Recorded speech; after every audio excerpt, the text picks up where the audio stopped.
Ribbon cutting sa pabahay ni Kalingap Rab para kay VNC nakatakda na sa araw ng. At Kalingap Edo nagagalit na bakit naman kaya. Isang mapagpalang araw sa inyong lahat mga Kalingap, sanay hindi nyo po makalimutan na mag-like sa video na ito. At paunawa tapusin muna ang kabuuhan ng video na ito mga Kalingap at para malaman ang nilalaman nito.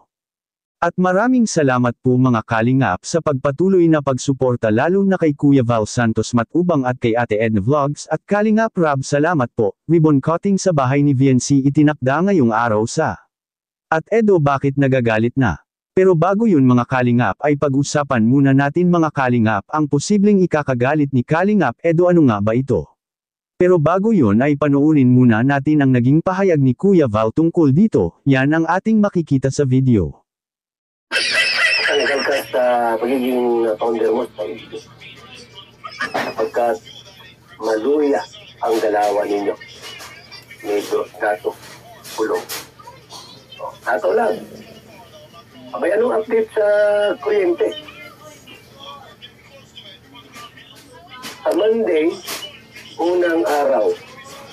Ikaw na isama yung linggo. Martes, pangalawang araw. Miyerkules, pangatlong araw.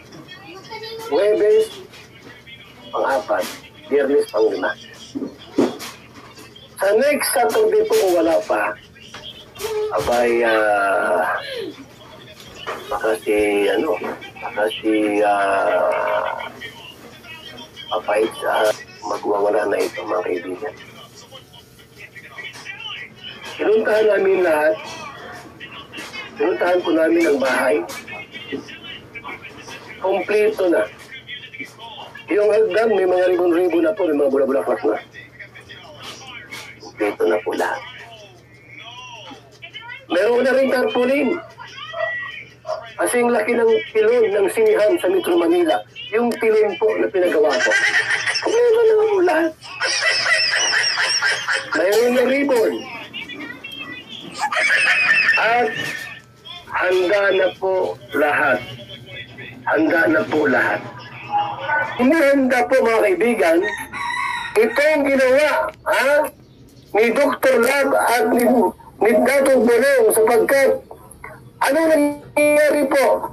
Wala pa rin pong kuryente itong bahay po ni Janse. Wala pa rin po mga kaibigan. Wala po mga kaibigan Yan.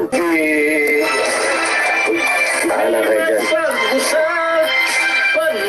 Galit na po mga kaibigan at naghihimutot na po si Papa Edo. Bakit daw ganun? Dato' Lab at Dato' Bolong.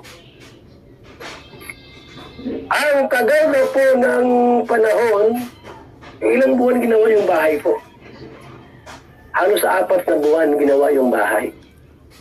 4 na buwan? Hindi po naasikaso yung kuryente. Tapos ang pagbibitangan po nila yung lumaka daw. Sa kanila po pinasa ang responsibilidad sa kuryente. At sa tubig. Ay, huwag niyo pong ipasa sa iba.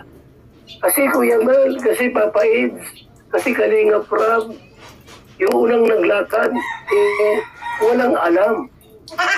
Ay, huwag mo nang isisi sa iba. That is your responsibility.